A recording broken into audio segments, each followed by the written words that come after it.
Yo, I think we did it. I think we did it. I think we're live. I think the audio was like, for a Monday, with no trouble, right? That's one of my biggest fears is that when I hit the go live on the Twitter space, and then I don't hear the that bogus music that they've got, and I go, shit, we didn't do something right. But we did it right today, baby. We started all right on a Monday. I love that. GM fam. Hope you're doing well. Hope you had a great weekend. Thank you for tuning in to Web3 Breakfast, man. It is a Monday. That means we're going to talk about news, updates, what's going on in the market, what you guys do this weekend. All sorts of fun stuff is going to be happening. Stuff. I said stuff. GM Turbo. Help me, please. My daughter didn't sleep last night. My brain is like, the coffee ain't working. I got you. I was just laughing. AI Love is he wanted to pretend like he was like I captured him. He's taped up back there. It sounds like an elephant. Yeah, he's not. He's just But no, GM to everybody, man. Shouts out to everybody in the building, man. This weekend was great. Yeah, I went to Dave and Buster's. And bro, it was a shithole. Straight up, it's a Dave and Buster's. And I've never been to a Dave and Buster's. So are they shitholes just because, or is this particular one? No, the one. I think they're going downhill, bro. I think that I'm sorry, Seven. I'll pass. It's okay. I just wanted to clarify. Dave and Buster's. The Dave and Buster's next to us, Jay, is actually really nice, and it's a lot of fun. Oh, okay. All right. Okay, yeah. So this Dave and Buster's that I went to, this was more Buster than Dave. You know what I'm saying? And so Dave's a buster. It literally looked like the people who were like working there, they looked like they were all like inbredly related. Like it was terrible. And I was like, yo, can somebody help me? Like my kids are like ready to play the games, because they're like gentlemen. So we're all sitting there and they're trying to be patient and they're watching like waitress after waitress go by. And I'm like, yo, can somebody like help me? And the lady's like, yeah, I'll grab somebody. She did, and I finally just went to the bar. I'm like, look, put my order in right now, so my kids can go play, because I am done playing this game with y'all. And we spent like $200, and we walked away with a pack of Uno cards. Hey, so shouts out to that. Most expensive pack of Uno cards on the planet. You gotta love when you just go there. I know that the investment is really the fun that you're having, right? But at the end of the day, when you walk away with a $200 pack of Uno cards, you're like, damn, we did something wrong. But we had fun, hopefully. Well, Turbo accidentally went to Chuck E. Cheese instead of Dave and Buster's. Hey, now hold up. Chuck E. Cheese be slapping because they got the ball pit in the tunnels. You know what I'm saying? Because I'll get right up in there, with the kids, man. Can someone tell me how's their pizza? Because from what I remember now, obviously your taste changes a lot as you grow up, but I think I remember the pizza being all right at Chuck E. Cheese, but it's probably been about 39 years since I've been there. The last time I went, Jay, I thought everything was going to be fucking fantastic. No, for some reason they have downgraded past the point of no return. It's worse than Little Caesars pizza. I don't know how you get it, like the grease to cheese to bread ratio is not right.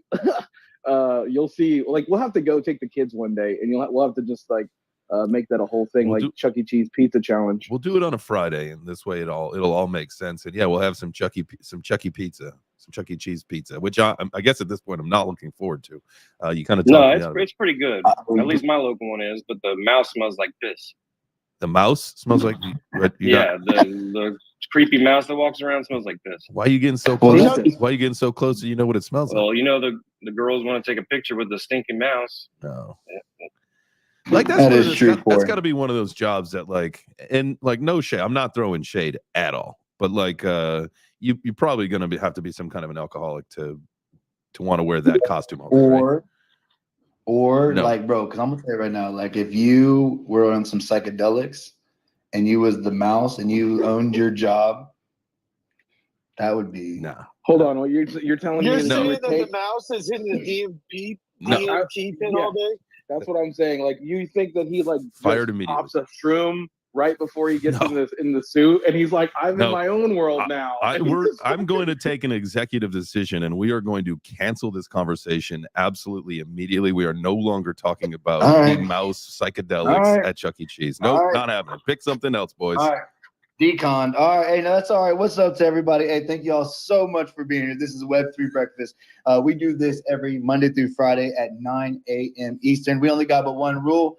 Don't be a douchebag. No homophobes, no sexists, no racists, and no psychedelic mice. Period. That's Outside of that, hey, everything else goes. And issues, man. You've been so polite this morning. Raising your hand, and I must say, sir, how much I appreciate and respect that hand right there, brother. Welcome to the Chop Shop. What's up, family? Nothing much, man. I just gotta tell you that you gotta let my guy AI go, bro. Like you can't have him taped up back there like that, man. I mean, Yeah, issues. Do you think that he's captured? It's me. It's me. Like, help. blink this once. is a mind game that AI is playing. Blink once. I'm flying to Detroit right now. Going to Fort Myers Airport. I'm booking the flight. I'm gone. There we go. Man, RSW, I love that. Anytime you fly into Southwest or Southwest. Yeah, what did you say? It's beautiful, right? When you get here, bro, Naples is one of the most beautiful towns 100%. ever. I've moved all across this country, and Naples is absolutely gorgeous. Absolutely. Oh yeah, I love Naples. My birthday is on Monday Night Football, Detroit Lions, and the Raiders, and that's what I'm doing for my birthday. Does Jay get a ticket? Jay, you want to come? When is it? Come, Jay. Like tomorrow? The Lions did great yesterday. Monday Night Football. Next Monday. It should be this coming Monday. Yeah, that's what I mean. Yeah. Today's Monday. Oh yeah. Next Monday. Yeah, Next Monday. So we got a week. Played yesterday. So the day before Halloween. So your birthday is on the 30th of October? Okay. Yeah, in Detroit they call it Devil's Night, coincidentally. You know what? Actually, I changed my mind. I'm not going to the game. Jay. You'll be fine. You had a good enough time in Detroit. You don't need to be there for Devil's Night. The Lions. They got a ski mask day. Hey, it was crazy, man, because his family went to Wilberforce, so his mother and his granny, and that's literally like 7 miles from where I live, right? And his mom was like, "Yeah, I had a friend from Dayton, and so we called that the little D, and because up here in Detroit, this is the big D." And bro, I was like, "Yeah, you know what I'm saying?" Because I used to think Dayton was like crazy. It's not bad. You know what I mean? I might get a summer home there. You know what I'm saying? Their crime level ain't got shit on this. You know what I'm saying? So, man, shout out to all of y'all, man, doing your thing. Hey, we got about 6 minutes left to Chop Shop. So if there's anything y'all want to chop it up about, this is your chance. Matthew, what's been grinding your gears this weekend? GM fam, on my way to Washington, D.C., doing some Web2 business. Nice. What's grinding my gears? I don't know. It's nothing really grinding my gears. It's just been, I feel like, a productive weekend, and, we're just going to keep rocking and rolling. Excited for the conversation today.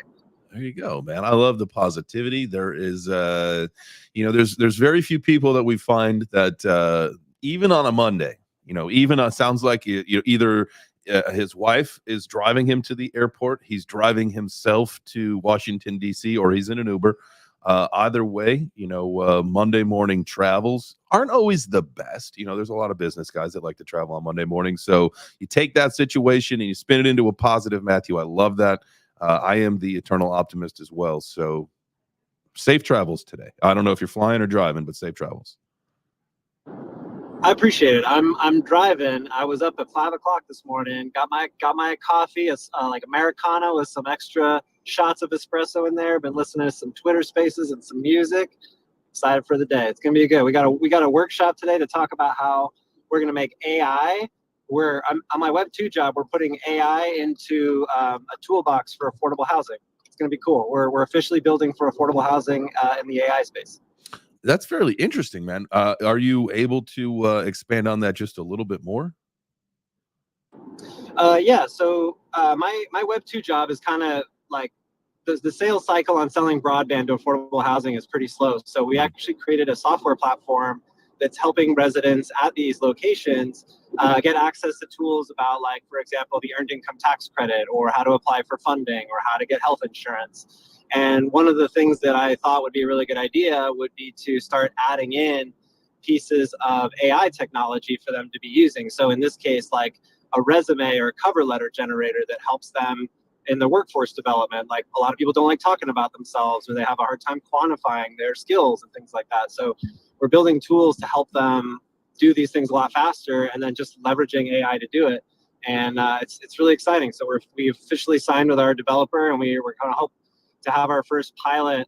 We've already sold this into 35 different properties, but now we're actually building the functionality. So by the end of the year, it should be in there. We're excited about it. Heck yeah, man. That sounds fantastic. I love that.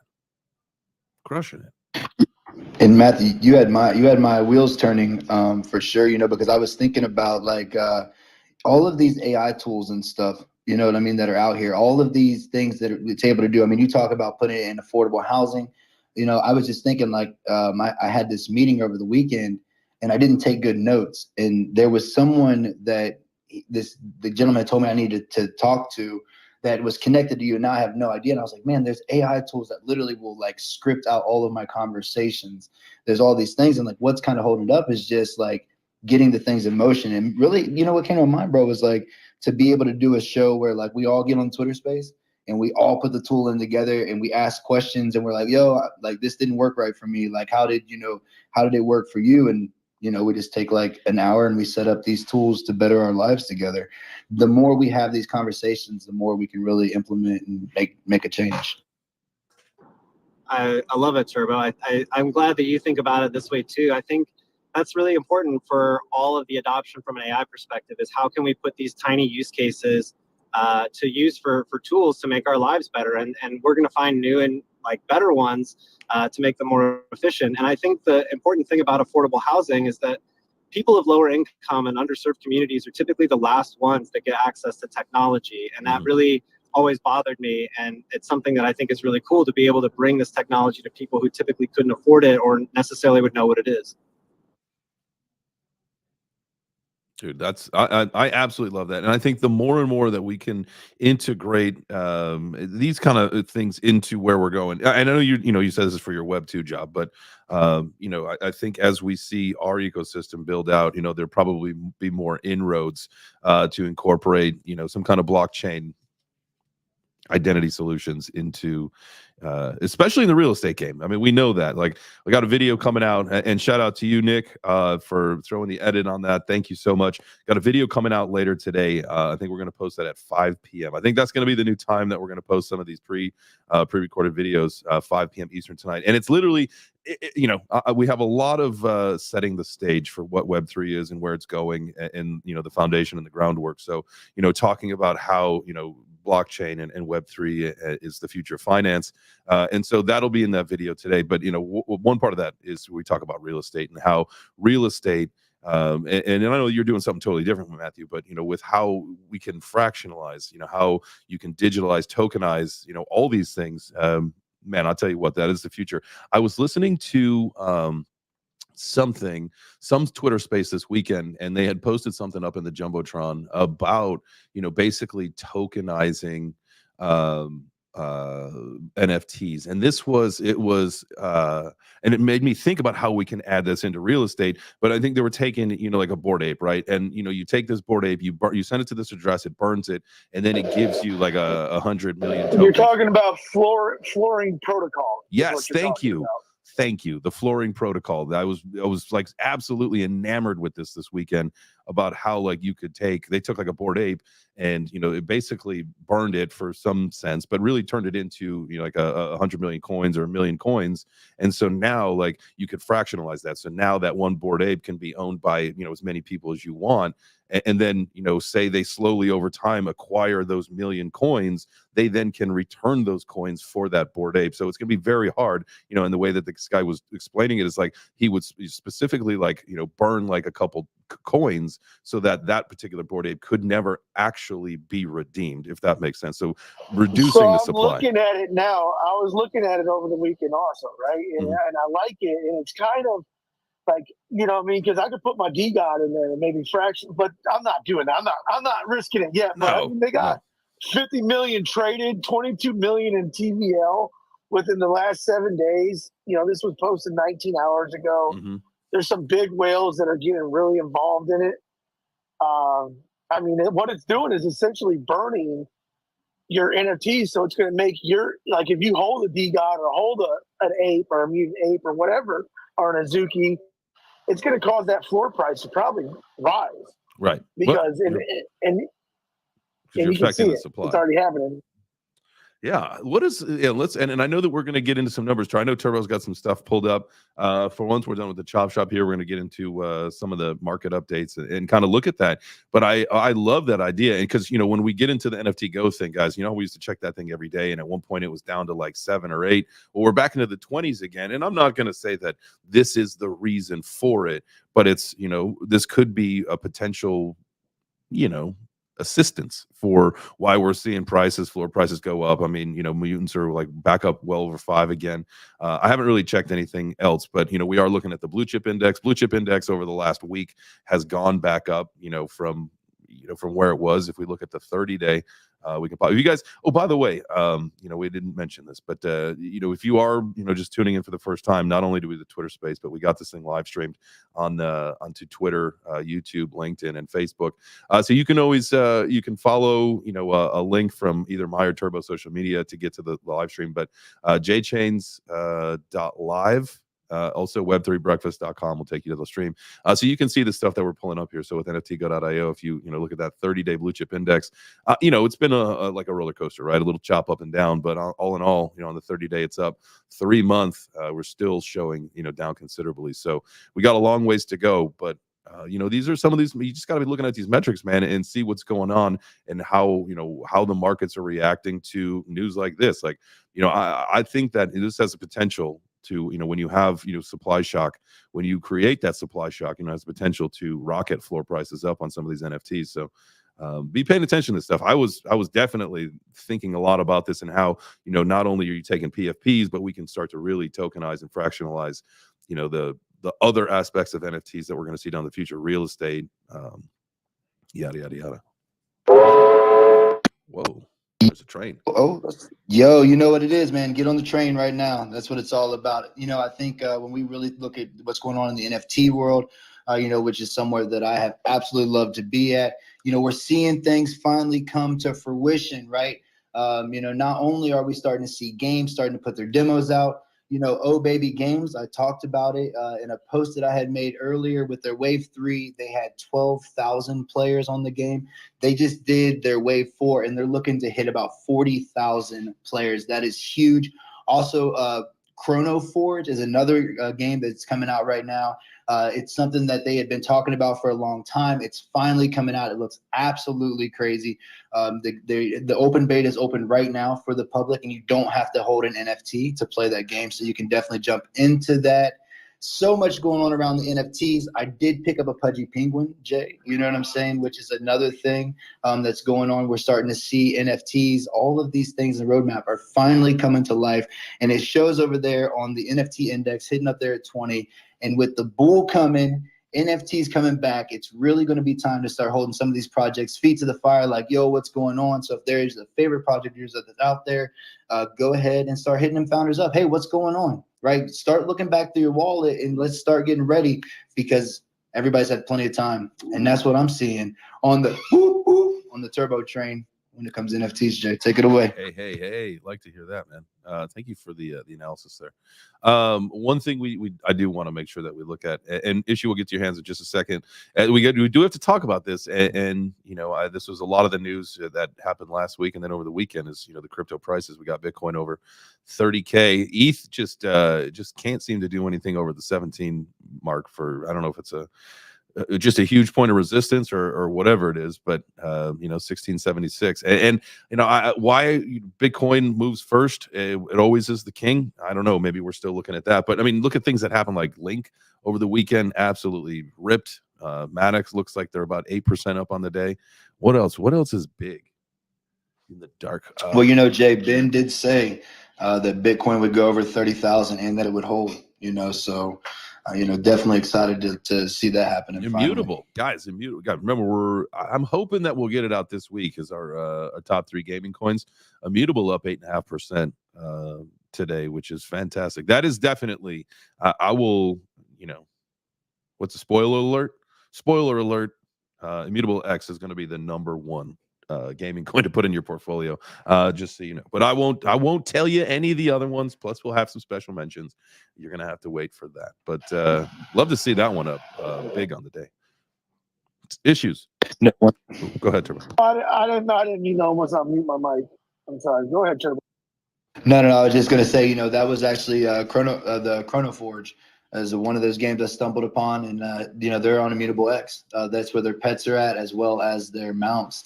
And so we're gonna see a lot of people going there, man. It's like super cheap. I finally did pick up some things over in the GameStop marketplace and in the Loop Exchange, and it was actually pretty seamless, man. Like, Seven's got me into that gaming ecosystem. We're really trying to get that content ready. Gaming is still going to be a huge catalyst, right? If we rewind back to January, right, we said microtransactions, we said gaming, and the third one that we were talking about was it has slipped my mind right now. The third catalyst in that, but music, that we'd see go music. Yep. And so, we saw a lot of that. And so now we're going to start transitioning into this, what's going to be the next big thing. And I think like what you and Issues was talking about, fractionalizing, figuring out the rules. I think that's what we're going to see. But Issues, man, go ahead with your hand up there, man. Yeah, my pick for gaming is Games for a Living, GFAL. But besides that, if you guys want to look into that, you can. It's only a $17 million market cap right now. But besides the point, what I'm looking at with this fractionalizing NFT thing is if you look at which ones that they've listed, because he's a D-God, the guy that started this, so I kind of follow him already, and it's showing up on my timeline. Every single Azuki pump, when he listed Azuki on there, Azuki was at 4, it's at 6, almost at 6 now. Damn. So that's what I'm saying. Azuki's pumped almost 2 ETH. D-Gods just got listed on there. You know what I'm saying? So anytime these NFTs have been getting listed, and I don't know if this is going to be the catalyst, but something's going on. Something's cooking. I like that. What do you guys think? Do you think what's the move? Is it a pungy penguin or a sappy seal right now? Oh, I have to go sappy. Sappy. Because you could probably you could get yourself shit. I mean, because it's what, 5 something for a punchy penguin, and so you could get yourself. And there's something too about their merchandise, the merch that's in Walmart, because they have stuffed animals and they have the actual figurines. But there was something about the way that it got into the stores that it's not directly connected to the project. I'll figure out what that is, and I'll do like a little video. The pudgies? Right. Yeah, the pudgy penguins, like the actual pudgy penguins, that the figurines. Like it's something about like it's not directly tied back to the pudgy penguins themselves. I have to get the information. Like there was something. There's probably lawyers involved to where they don't get like, SEC regulation. That's interesting Situation. So you could, for a pudgy penguin right now is 5.38 ETH on the floor, right? You could get yourself 14 sappy seals for that same price. Swing. Well, I've been over there just beating away. I don't know if you can hear me, but Wild is just beating away. I just spoke to Wild the other day, man, and I'm really impressed where he is with the game. Keep in mind you still got that brand ability that you do with Pudgy Penguins, and no one's going to deny that. It's one of the cutest merchandise that's out here right now. That's true. So I'm excited for the thing that he's doing. His team's really aggressive inside of this space. I like how he allows them to be more captain of the helm and, do things for the ecosystem. So as a responsible leader for the next era of Web3, man, he's got my vote of confidence for sure. Not to say that the pudgies don't, but just look at the metrics, man. We're just talking about simple analytics here. If we're talking about upswing, fun, and potential, man, you can't go wrong betting on Wild. And Corey has his hand up as well. Corey, did you want to that? Hey, can you hear me? Yes, sir. Hey, I was just gonna ask, when's the breakfast baboon man? Ooh. The breakfast baboons. Mm. I think. Hmm. Let's see. I mean, obviously, we're gonna have to wait a little bit, and we may have to work on the name a little bit. Got some friends in the Golden Baboons. Want to respect what they got with the baboons. I think we'd have to do like the breakfast waffles or something. I don't know. No, I just want a monkey with a waffle. Okay. Well, look, you can. So here's what we're gonna do, Corey, just for you, bro. So your waffle will have a monkey on his shoulder. So you'll have like a monkey waffle. Is that what you wanted? Yeah, I'm not sure. I'm thinking about it. Okay. Well, all right. Keep thinking. Here we go. I'm gonna help out here really quick. I'm gonna throw a quick little mid-journey thing together. I'm gonna say I want a monkey eating a waffle. Give me that metaverse synth wave look, little dark spotlight, green and cyan neon colors, extremely detailed HDR 8K cinematic, beautifully color coded studio portrait lighting, 8.5 millimeter volumetric lighting, ray tracing, reflections, Unreal, and Blender. Let's see what we get. And I'll post this up there, Corey, and I hope that you get the monkey eating a waffle of your dreams. It could be a nightmare too. It could I be a nightmare. appreciate that. Yeah.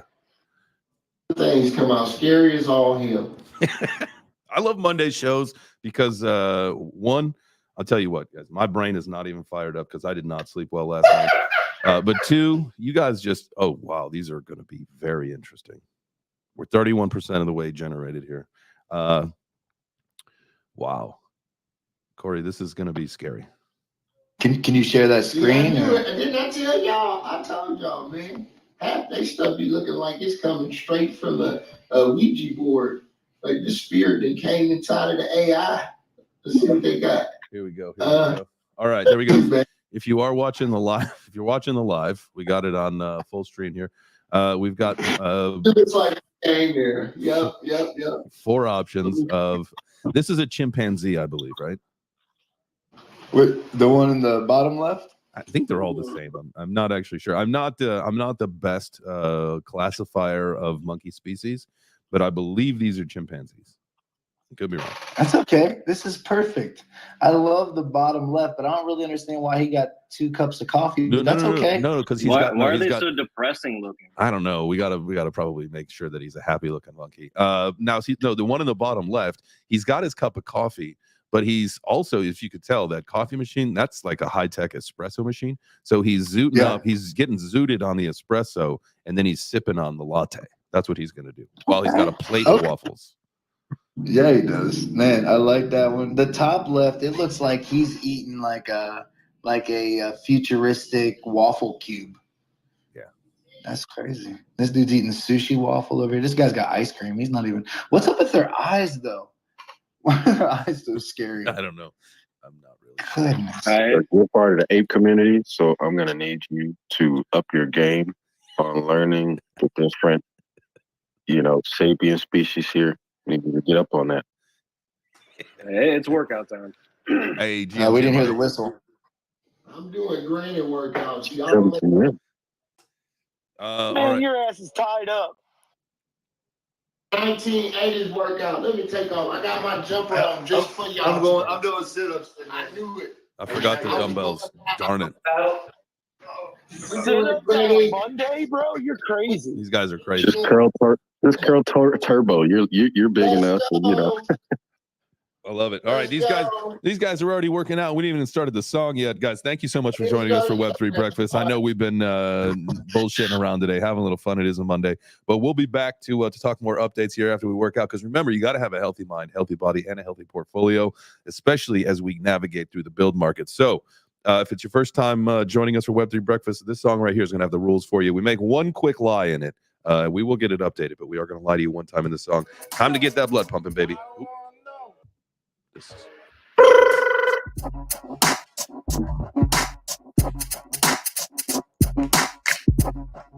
Golly.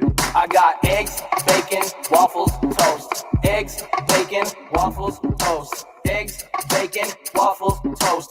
Web3 breakfast. Jay James is the host. Good morning. What's up, Jay James? Turbo made it co-hosting. Yeah, they do their thing. If you savvy Web3 GM, grab a plate and a seat. Let's begin. If you got something to say, come and grab a mic. We got one rule, no douchebags. Alright. Retweet the room, bring some friends. If you start to talk, you gon' stay to the end. Retweet the room, bring some friends. If you start to talk, you gon' stay to the end. Monday through Friday, we got the Soro, 10 a.m. Eastern Spaces with the purpose. All about the community focus, they deserve it. Come and speak your mind with no regrets, but you serve us. Pizza on Friday, working off midway. Get the blood pumping, Web3 music is thumping. I got eggs, bacon, waffles, toast. Eggs, bacon, waffles, toast. Eggs, bacon, waffles, toast. Web3 Breakfast, Jay James is the host with the most. Retweet the room, bring some friends. If you start to talk, you gon' stay to the end. Retweet the room, bring some friends. If you start to talk, you gon' stay to the end. Good morning.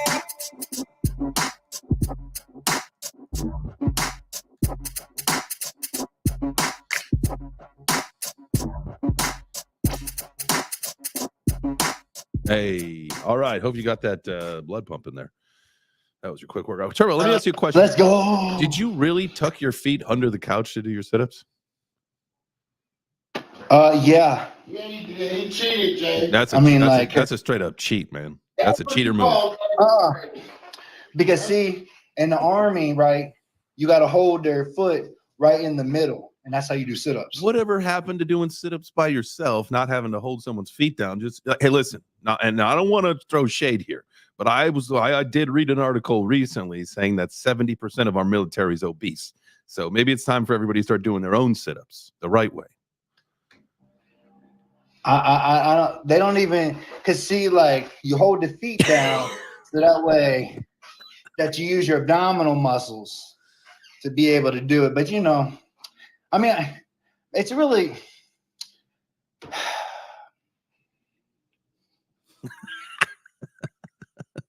I'm just messing with you, man.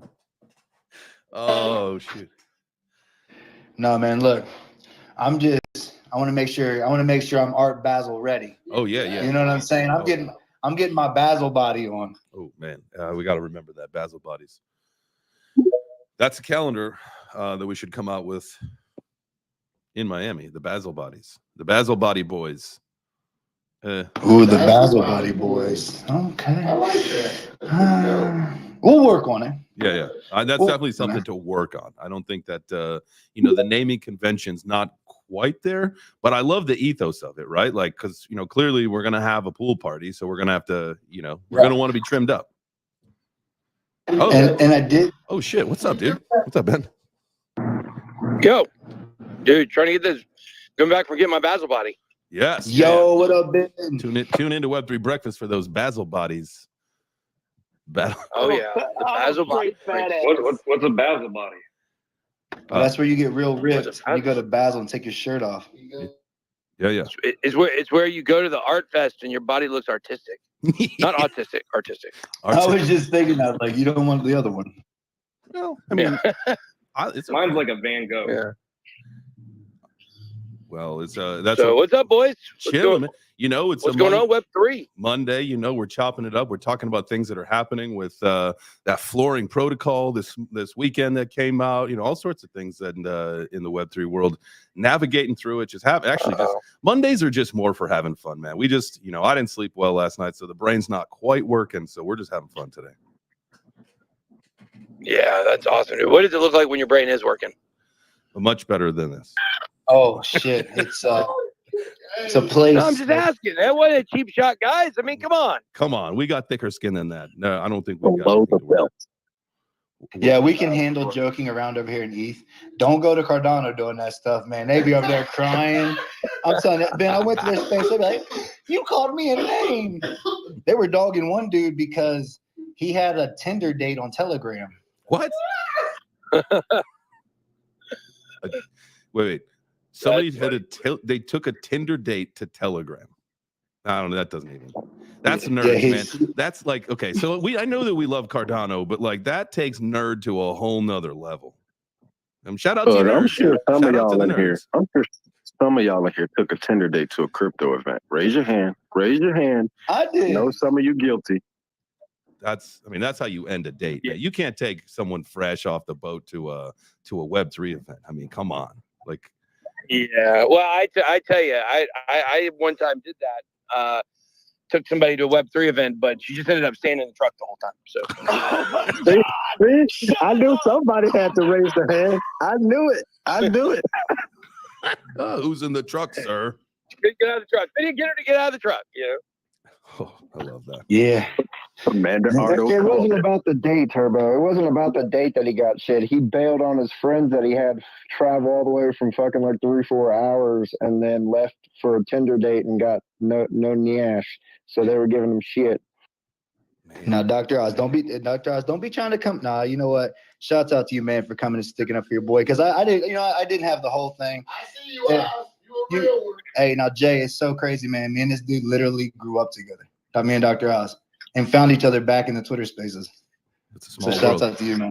That's how we know with the Web3 world, the crypto world's a very small ecosystem.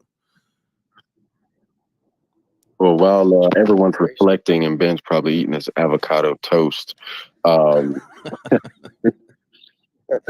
are you thinking about this market action, Ben? Yeah. Well, you know what? I'll be honest with you. I haven't even checked this morning. Let's see what is Bitcoin sitting at right now. Oh, well, over 30. I will tell you this. You called it yesterday. Yeah, I called it. I said yesterday. I said this is the week. It's going to get over 30,000. It's going to hold. And the real test we all know is about $1,000 higher. If we can get over that 31,000. And I mean, look, I certainly think we'll probably see a dip where it like wicks back under 30 for a minute, and then it's going to be determining on whether it's going to hold or not. I mean, look, guys. I made a video about this yesterday. The fact is this market is thriving on ETF hopium, and it's different than before, right? You go back to 2018 when this ETF talk really first started. Like the Winklevoss twins have had theirs in since I think 2014, their ETF application. So like it goes back really far, but the summer of 2018 is when people started talking about this ETF, and like we all made fun of the ETF hopium, and we thought it was getting approved. Like back then. We had one, I think it was the first time that they were actually like kind of publicly up for their application, like several of these ETFs in 2018. The Van Eck was the Van Eck and ProShares were the two, I believe it was. And, they just started they didn't get rejected. The decision got delayed, and then the decision kept getting delayed and kept getting delayed and kept getting delayed. Fast forward to 2021, like ETF hopium still in the air. We finally get the futures ETF. And it's like, okay, great. But they're still settled in, it's settled in dollars. It's not settled in crypto. So made the market go up.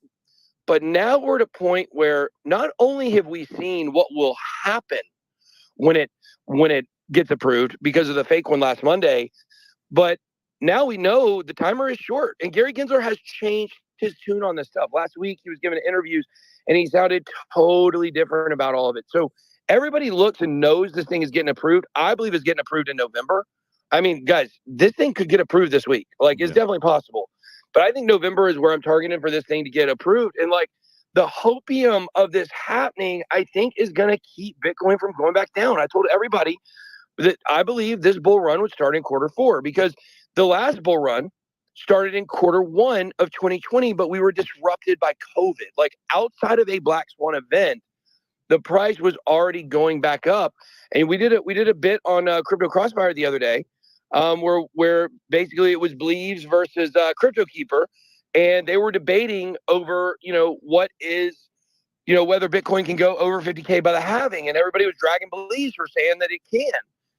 And now you got Frankie Candles, I believe, on his video yesterday or a couple of days ago, was talking about he actually now believes that the charts are saying $48,000 to $50,000 by the time of the halving. So to get there, we got to start moving. We got to start at least challenging these lines of resistance at 31,500. And then it's been so long since we've been over that, like we haven't even looked at levels higher than that. So the hopium is strong, and I'm feeling really good about the market today. And, everybody, I keep thinking about all those people that Discover Up Crypto.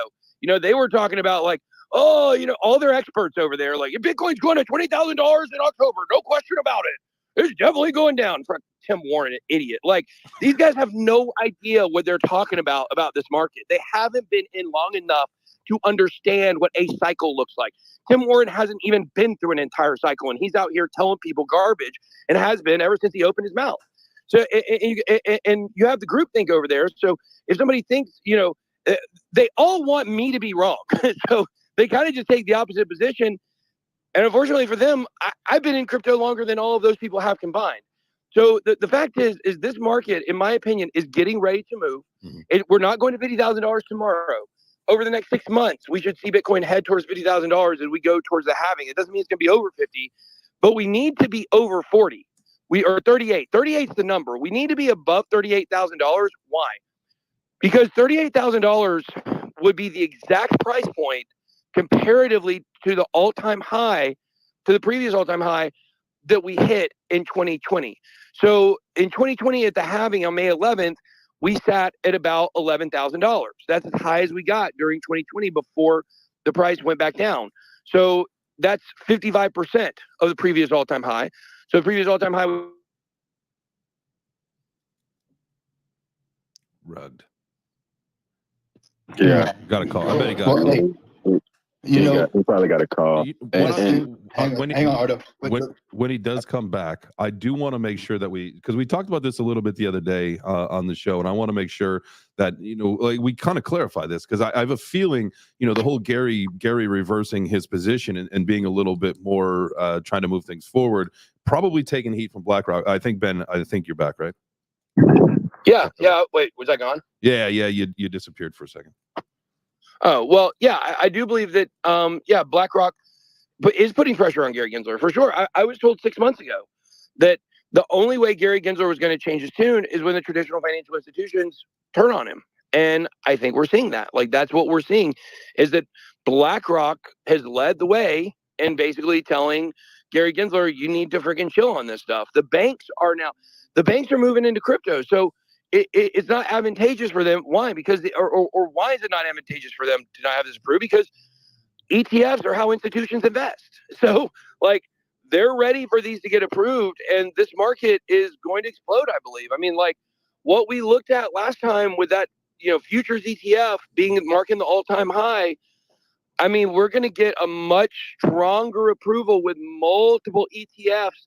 Probably 5 to 8 of them are going to get approved at one time. So, this little pop we got from one getting approved, just imagine if we get 5 to 8 approved in November. Guys, this price will be back at 40K by Christmas time. Doesn't mean it's going to hold it for sure, as we had, into the halving. But, what we looked at, what's so interesting about last market was that as we went towards the halving, in previous market cycles to the last one, Bitcoin dipped somewhere between a couple days and a week after that halving. Last time, Bitcoin dipped the day before the halving, so it got basically baked in a day before the dip did. So this time, who knows? We could be looking at potentially 1 week to a month before the halving is when we would get a big dip. Yeah. Because as more people understand the halving and more people understand what's coming, more people anticipate the market moves. So, I feel really good about where Bitcoin is, and I also feel really good that I actually yesterday tweeted that Bitcoin was going over 30K, and then I come on the show today just to chop it up with the boys, and boom, everything I said on my video yesterday is true. Now we still have to hold it. But I mean, this is the strongest action above $30,000 that we've seen, and something for people to watch for. I would just give something for people to watch for. If you see Bitcoin start moving, right? Let's say it starts moving above 31,000. Okay, you already know that these are insiders knowing this approval is coming, and so the fact that right now we're seeing Bitcoin is strong above $30,000. That tells me even more confidently that we could even see this thing approved this week or next week. Do you think, I love you saying that, do you think, and because ETH isn't moving, right? For whatever reason, ETH will not go and stay over 1,700. Do you think that because the smart money is going into Bitcoin versus, I mean, now we did see Link and some other things blast off this weekend, but why isn't ETH blasting off? And then we'll get to Ardo. Sorry. Man, that's a great question. Yeah, I think that's a great question. I think it's a fair question. I mean, it's just we're at this time of the cycle where Bitcoin is really taking over. I mean, I would forecast. I'm trying to think of where we were traveling wise when Ethereum went under $100. I think we were in.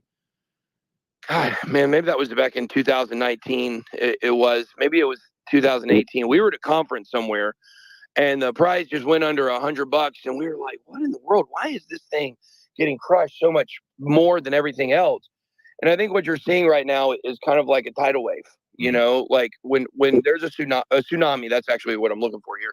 When you see a tsunami, you know, you see all the water starts sucking out to the to the middle of the ocean. You know, the beach starts getting pretty empty, and then all of a sudden that tidal wave comes crashing back down.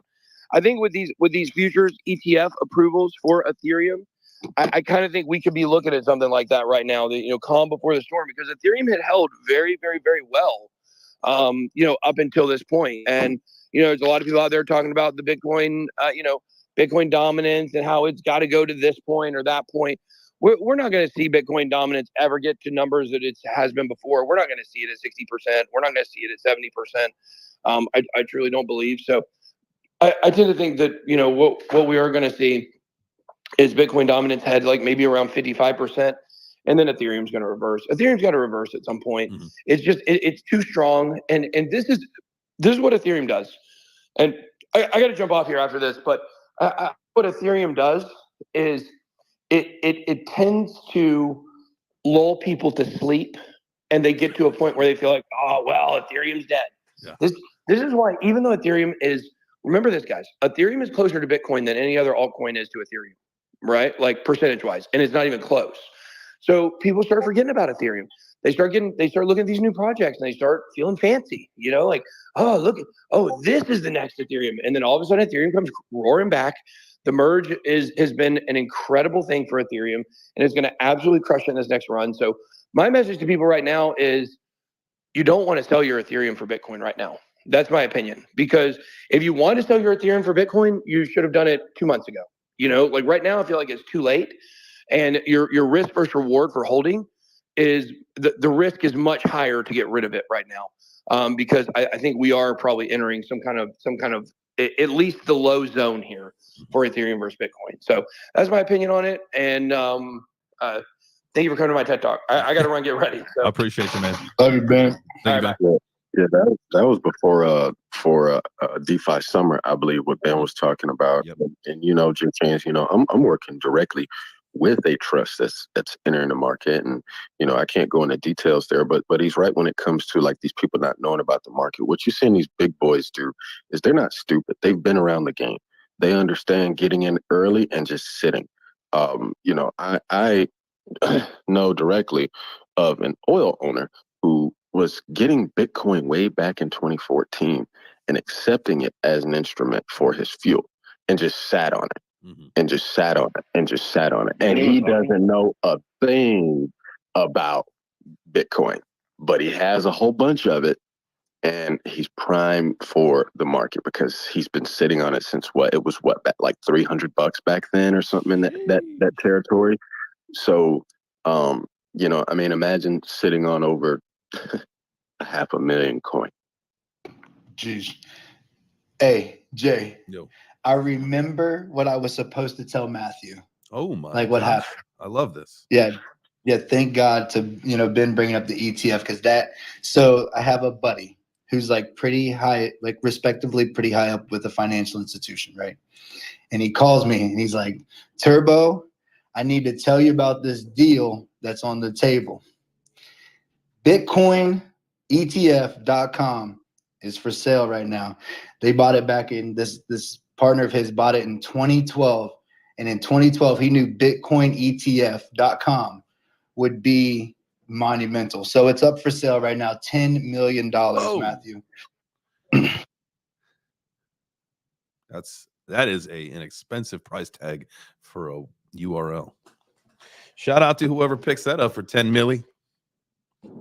Well, how is Sandy not doing like Bitcoin ETF .domain or .x or .eth? I guess that doesn't make any sense. I like the. Hey, look. Hey, look, it was the craziest. Look, Jay, I'm gonna tell you right now, the craziest meeting I ever been into, because they were just like, listen, the amount of information and people that are gonna come by just from this alone, easy 10 million, easy. I was like, oh shoot. Yeah, oh, it's gonna sell, and when you think about Ben's talked about the fiduciaries and things like that, they are stepping in. Do not be blind. Your banks or fiduciaries may be telling you certain things. It's just like everyone. They're like, oh my God, J.P. Morgan just sent this notice that if we cash out any type of crypto and they find out about, they're going to shut down our accounts. Meanwhile, they're collecting Bitcoin. Yeah. Meanwhile, they're collecting Ethereum. Meanwhile, they're collecting USDT. Do not be fooled.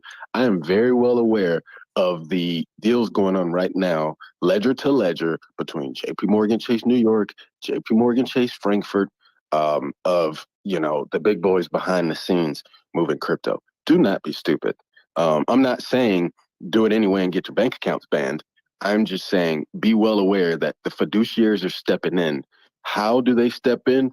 They always make the masses fear because it's their way of staying ahead of the game. That's interesting. I love that you say that. We're gonna get to these two hands really quick. That the whole JP Morgan thing, I almost thought that it was happening to me the other week. I was trying to I had to cash out some crypto to to fund the life, to do the thing. And so I sent it to Cash App and then sold the Bitcoin there and then sent it straight to my Chase account. And then there was like no recollection at all on Chase's side of this this deposit. And I was on the phone with Cash App customer support. They're like, no, everything looks good on our end. Chase is like, yeah, we don't see anything. Not really sure what you're talking about. And this was like well over 24 hours. And then all of a sudden it just showed up. I was like, did they just like take the money because like they saw that the transaction was a sell of Bitcoin, boom, put into my Chase account? No, it's just some hiccup in the system. But I tell you what, man, I was fired up for a little bit, just thinking like I was getting bamboozled by Chase. It was not. I know we're gonna get to these hands, but I literally just had the same thing. I went to Lowe's, took some stuff back. Instantly, I asked him, I said, do I get my money back instantly? I got to buy this thing. They're like, nah, you got to wait 2 to 3 days. Dude, the banks are hoarding our money. This is why we need cryptocurrency. I called Matthew crying, and I cried on his shoulder for like at least an hour, about how upset I was that the bank would not release my funds. And dude, the banks are crooked and evil. Issues, you had your hand up. Yeah, I was just gonna, I had my hand up kind of like when Ben was here trying to talk about the ETFs. And I kind of had like a question about Ethereum spot ETF. Mm-hmm. Do we think that like a Bitcoin spot ETF is going to be the catalyst for the bull run to start? And then during the bull run, the catalyst for Ethereum to just pump to the fucking moon is going to be a spot ETF during the bull run? I don't know. It's not going to be the ETFs. It's going to be the commodities market, and that's why I mentioned about the Bitcoin being used as an instrument in the oil and fuel game. When you think about commodities, they make the world go round. It's how you're getting gas in your tank. It's how the ring you ask someone to marry you with gets made. Whether it's the gold, the silver, the oil, the fuel, and so when you have big boy industry stepping in and deciding that, okay, we're going to take this digital currency and it's now going to be used as an instrument to make these deals happen. And you're not talking, these aren't 10, 20, $30 million deals. These are multi-billion, multi-trillion dollar deals. That's where Bitcoin's power is really going to reflect, as well as Ethereum's power. It's going to be when it's fully reflected throughout the commodities market. What did Scaramucci say the other day about the price of Bitcoin? He thought it was going to get to like 200 million, some fucking stupid number, right? Like, now, could it potentially do that? Maybe in 20, 30 years, right? But what was that number? Does anybody remember what he had said? I mean, it was just some astronomical number. Anyway. Nope. No. All right. Caesar, let's go to your hand. Hey, morning, guys. So yeah, I just wanted to add some comments because I know I jumped in and you guys were talking about the markets. So I posted a couple things down in the bottom corner in the thread here. Number one, there's a lot of earnings reports that are coming out this week. I think it's important that people are just aware of that, whether that's priced in, which likely could be the case because markets are future thinking and future looking. But the other thing is S&P and NASDAQ are not looking good. S&P has broken like long-term support levels. It's probably heading down quite a bit lower. It broke like roughly the 42.18-ish zone level, which is not good, but it did break the long-term trend.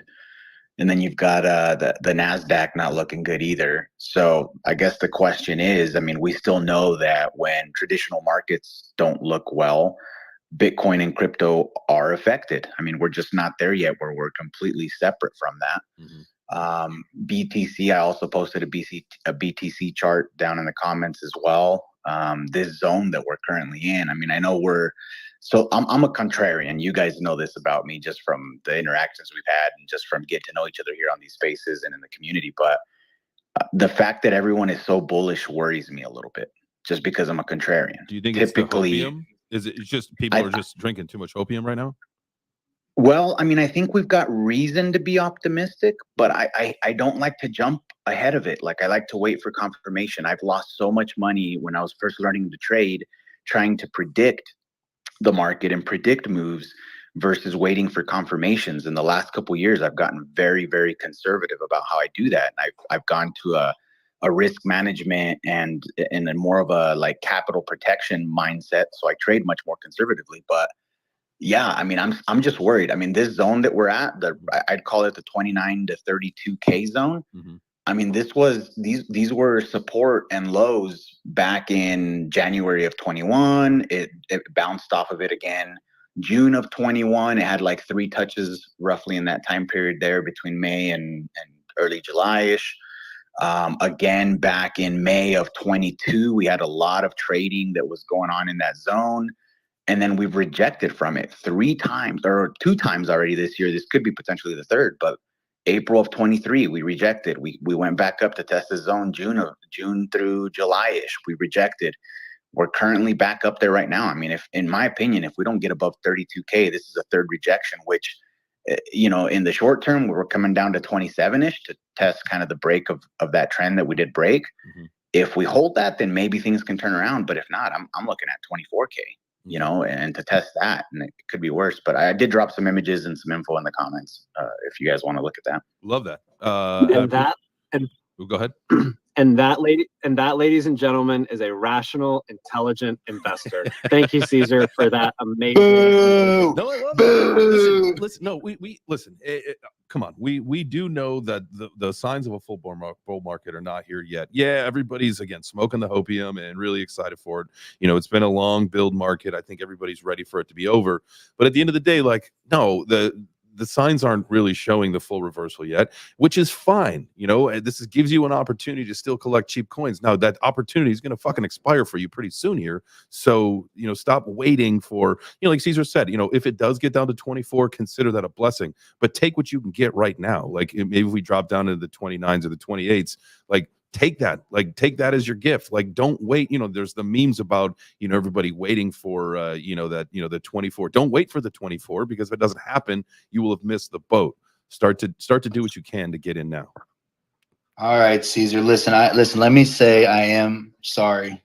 You know what I mean? I do need, I need more of that in my life, because here's the reality, right? Just real quick, because when we think about mental health, I want to take just 2 seconds and talk about this, man, because bro, I have heard the word suicide so many times in commercials, on television, and cartoons with people talking and stuff. And we're getting into that season, right? I know that I'm guilty of the excitement of putting it all on the line, and that feeds this thing. And I like that roller coaster. And so, you know what, Caesar, man, you're absolutely right, man. We do need to be more thoughtful in those things, and be mindful of our mental health in this time. We're going into the holidays, so if you ever need to reach out to somebody, please reach out to me, and we can definitely chat, man. Marauder, go ahead, family. Oh, what's up? Yeah, I just wanted to echo Caesar's sentiment. It's he's completely right, but also this is why you should have a dollar cost averaging schedule. This is why you should have a plan in place for this, so you don't betray your plan. Like, don't just dump all of your cash into a crypto or a stock right now. Just keep dollar cost averaging in. Have a buying schedule. Never break that buying buying schedule and also sit on a bunch of dry powder. Like personally, I dump a bunch of money into USDC every week alongside my crypto portfolio, because when those dips happen, I want to have some money set aside where I can just swap it immediately. So like you don't necessarily want to buy something when it's like 30% up. You want to buy it when it's 20% down, and you want to have money set aside for that. But even if it's 30% up, I'm not going to stop dollar cost averaging, because that's how your schedule should work. You should still be dollar cost averaging in, buying at regular intervals. And then when a massive like 5% dip happens, you just swap. You swap some of your USDT or USDC in, and you've now lowered your average cost entry in. And so just again, make a plan and stick with it, guys. There you go. And in the wise words of Matthew, if you got a chance to see his post from this weekend, I even made a graphic for it. Stay curious, keep learning, challenge your convictions, guys, and the payout will last you a lifetime. So thank you so much for joining us this morning for Web3 Breakfast. This was your Monday edition, basically a full-on chop shop, which I love. We'll be back tomorrow at 9 a.m. Eastern, so make sure that you tune in. Tap in once that reminder comes out, and we'll see you tomorrow. 5 p.m. Eastern, we've got a video coming out. What the is Web3? And then 4 p.m. Eastern, obviously, is Crypto Crossover on the Ben Armstrong channel. So we'll see you guys later today. Have a good morning. Have a great early afternoon, and we'll see you later today.